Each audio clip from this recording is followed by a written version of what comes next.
Hello mga kaibigan, magandang araw po sa ating lahat. Ngayon, magluluto ako ng super easy macaroni no bake.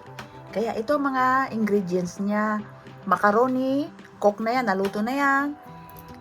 Giniling na baka tsaka pork, sibuyas, bawang, oregano, konting sausage, hotdog, bell pepper, tsaka ito sa white sauce natin, evaporada, butter, tsaka ito tomato sauce. Yan lang mga ingredients natin.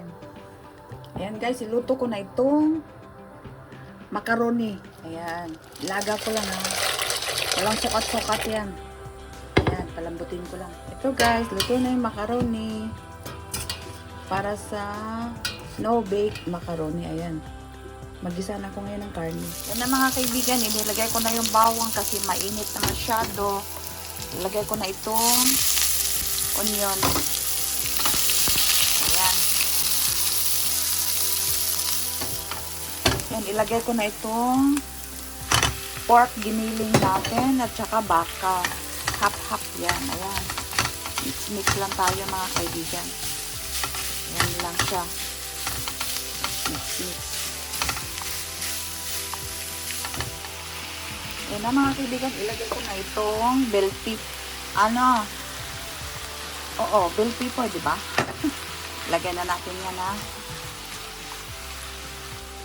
Paglagay lang ako mga kaibigan ng oyster sauce. Konti lang.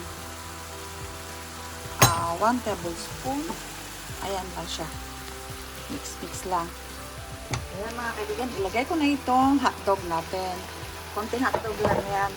Tapos maglagay ko ng black pepper. Tapos, eto, oregano ha. Oregano yan. Ayan, oregano. Tapos ito na yung sauce natin mga kaibigan. Ayan na siya. Yung sauce natin.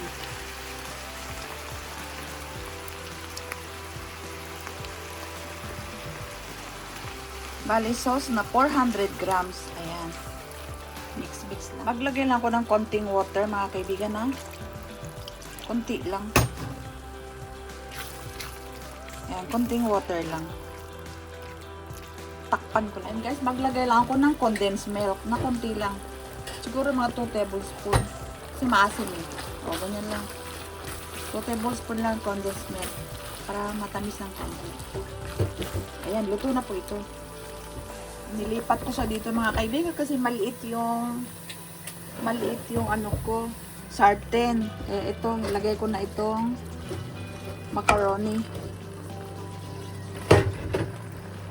Ilagay ko po.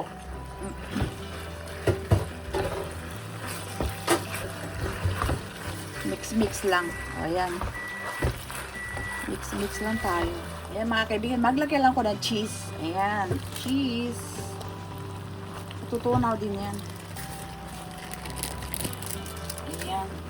Kahit na anong cheese, pwede. Wala akong aidin eh. Kaya yan na lang siya. Tunawin natin. Matunaw yan. O, diba?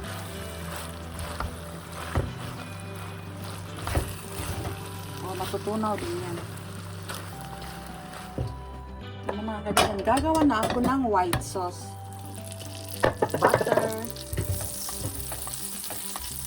Niluto ko na itong butter. 1 tablespoon na flour. 1 tablespoon lang. Para sa bechamel ba? Bechamel ito eh. White sauce bechamel. So, gagamit ako ng ideal. Ayan, pwede na yan. Ayan, ilagay ko na itong evaporada natin. Ideal po ang gamit ko. Ayan siya oh. Ideal para kusina. Isang ano lang. Sampak lang. Ayan, halo-halo lang tayo na. Lalapot yan ng konti. Ito na siya mga kaibigan, oh. Ito na ang gusto kong, tama na ito. Hindi siya malapot. Ayan. Kasi mamaya, pag malamig ito, lalapot na ito. Okay, ito ang tama. Ayan. Ayan guys, dito ko siya ilagay sa bandeja na ito. Tsaka ko ilagay yung white sauce.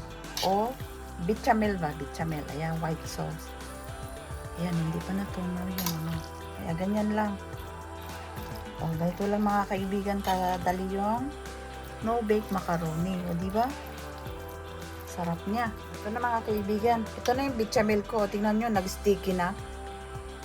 Lumibig na siya ng konti, Pero, ay, ganito na siya kalapot.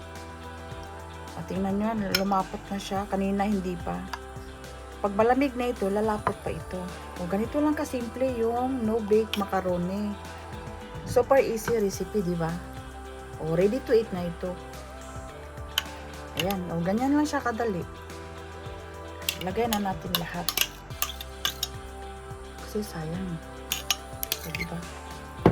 O, ganyan lang. Palamigin ko lang ito mga kaibigan bago tayo magtikim. Ayan na siya. Ayan na mga kaibigan, magtikim na tayo. Oh, ito na siya, oh. Di ba? Napakasimpleng no-bake macaroni. Tingnan nyo, no-bake macaroni tayo. Malalaki lang itong macaroni nagamit ko. Ito lang yung meron ko. O, di ba? Kasi ulam namin to ngayon. O, tikman na natin.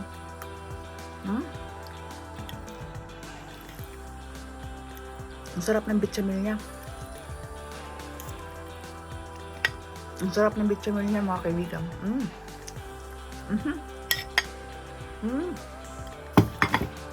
Ang sarap ng bechamel niya talaga. Kasi ideal siya. Ibap na ideal.